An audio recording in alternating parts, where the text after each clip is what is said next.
Shalom shalom watu wa Goma, shalom shalom watu wa Bukavu, shalom shalom Bujumbura, shalom shalom Kongo yote, shalom shalom. Nataka niseme kwamba nina moyo wa shukrani kwa watu wa Goma kwa kupokea ambapo mmetupokea. Mungu wa mbinguni awabariki. Nina moyo wa shukrani kwa mchungaji Revera Bazungu Utimsepake Tumaini. Mungu akubariki pamoja na familia yako. Nasema pia Mungu aendelee kukutia nguvu, akutie moyo na aendelee kuimarisha imani yako.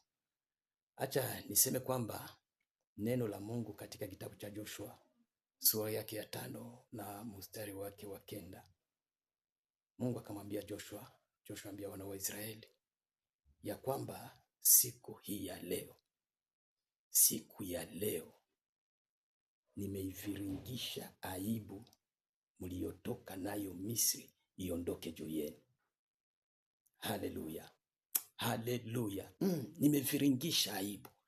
Nami nataka niambie mtu mmoja anayenisikiliza, mpendwa anayenitazama, nikwambie kwamba yawezekana pana aibu uliotoka nayo Misri huko nyuma.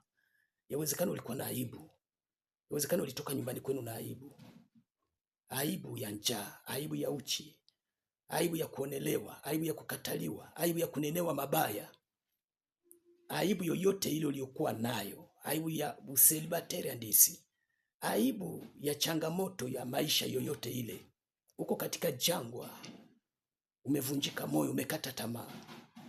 Bwana ananiambia leo niombee mtu mmoja ambaye aibu iondoke juu yake siku ya leo. Hapana mwaka kesho, hapana mwezi kesho, hapana juma kesho.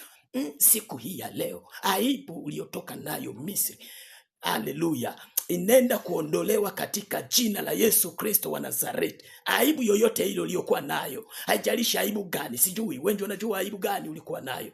Leo ninatangaza kwa jina la Yesu Kristo, juma hili la Pentekoste, jazwe Roho Mtakatifu. Roho Mtakatifu aondoe aibu yote uliyokuwa nayo. Usilewe mvinyo, changamuka kwa Roho Mtakatifu. Haleluya. Aibu iondoke juu yako. Kulia ambapo uko nalia leo, aibu iondoke juu yako. Aibu iondoke, aibu yoyote ile uliyokuwa nayo. Aibu ya kulia kila siku iondoke kwa jina la Yesu. Ndiyo, aibu iondoke. Natangaza kwa jina la Yesu. Haleluya. Mungu akubariki na Mungu wa mbinguni mwaka huu akupe kila umuombacho. Na Mungu wa mbinguni mwaka huu akushangaze. Mungu wa mbinguni mwaka huu akupanguze machozi. Mungu wa mbinguni mwaka huu, haleluya, ashangaze maadui zako. Wale ambao walikunena kwa mabaya, vinywa vyao vitangaze heshima yako mwaka huu. Aibu itaondoshwa, uwe na imani. Haleluya. Bye bye. Mungu akubariki. Amen.